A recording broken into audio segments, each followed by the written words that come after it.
And welcome back into the Rowdy Studios. I am Buzz Cutler. That's Bassmasters sitting next to me, talking Talladega. Yep. And it's almost like we forgot to talk about the race winners because we're so wrapped up in the chase for the championship, and neither Clint Bowyer nor Jeff Burton are in the chase. But, dude, they just ran away after that last restart, opened up a multi-car length gap at Talladega, which we're not used to seeing. Yeah, I mean, they nailed the restart, and I think basically Clint said he got a little bit of help, too. From one of those Red Bull one of the Red Bull cars. I think it was Brian Vickers. Gave him a shove, and then he gave Burton a shove, and that allowed them to launch themselves away from the pack. But you also have to say this.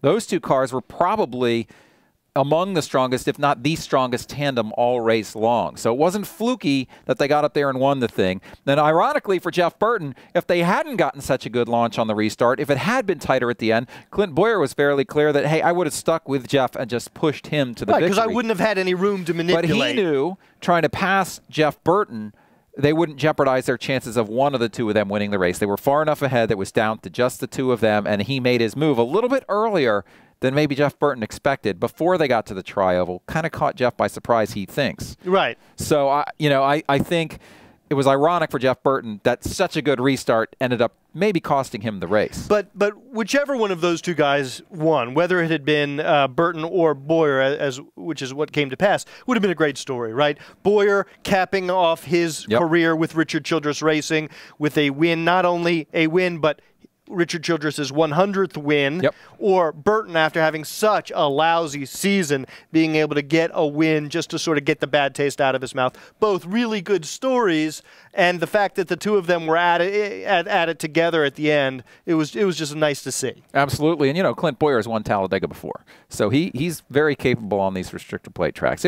I think it was a great story for Richard Childress Racing to get the 100th win right there at Talladega. And certainly Dale Earnhardt's earned some pretty stellar wins at Talladega in the past. Dale Sr. Right, 10, right? I think something like that. Dale yeah. Earnhardt Sr. I think has 10. It was a great track for Richard Childress with Dale Sr.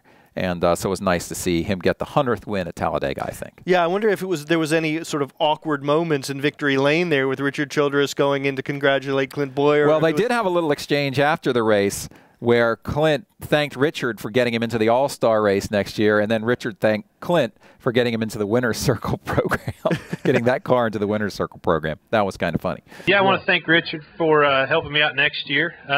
That's a big race for us. Thank you, Richard. Thank you, Shane. Clint, by the way, thanks for getting us on Winner's Circle next year. All right, well, for Bassmasters, I'm Buzz Cutler talking Talladega, and your race winner, Clint Bowyer, with a little help from Jeff Burton. Rowdy.com. Say it like it is. Say what like it is? Rowdy.com.